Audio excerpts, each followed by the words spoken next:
भाषा ममता आम कौन कर भारत में विभिन्न भाषा लोक अच्छा आम हूँ विभिन्न भाषा विभिन्न पर्व विभिन्न जातिर भाषाभाषी लोक आम भारत में अच्छा आम निजर मातृभाषा भूली जाऊ उच्च शिक्षित होगापी आम कौन कर जाऊँ से भाषा शिखुच कि निजर भाषा भूली जाऊ तेणुक आम जो भाड़िया भाषा से भाषा आगे शिखब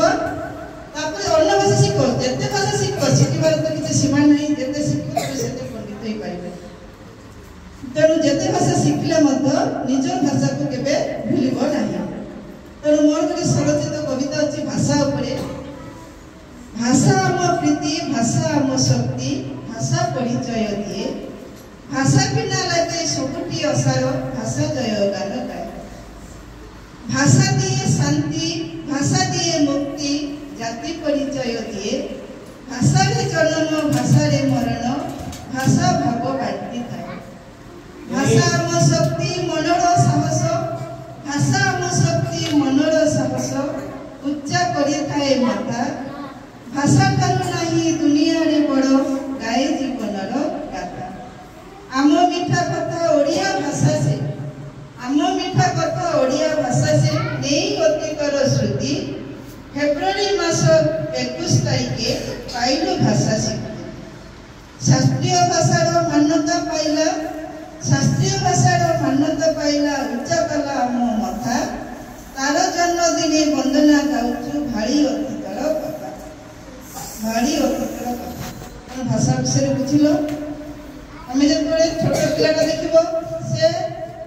भाषा शिखुचे प्रथम माँ ठू तेणु माँ को प्रथम गुरु बोली कह जाए धीरे धीरे आम घर भाषा शिखुचु विद्यालय आसले विद्यालय भल भाषा शिखुचु भाषा शिखिक आम निजर भावटा कौन प्रकाश कर पार्चु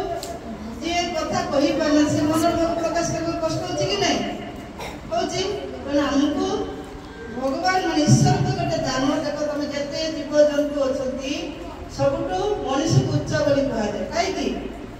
अन्य जीव जंतु गाई गोरु छेड़ी से कथा कही पारती कि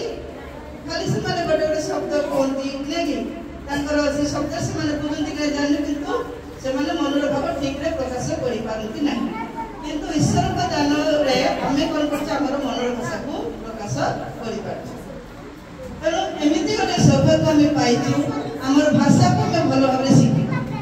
जो भाषा द्वारा आम निजर भाव निजर देश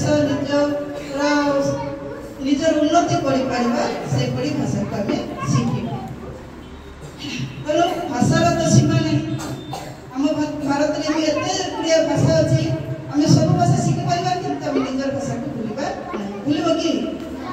भूलवा नहीं हुए तो तुम घरे विभिन्न प्रकार देशीय भाषा कथा करती से भाषा को भल पाओ से भाषा को शिख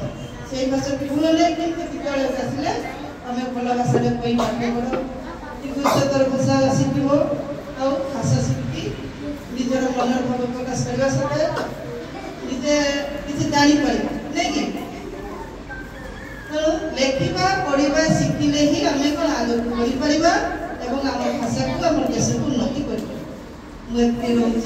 धन्यवाद।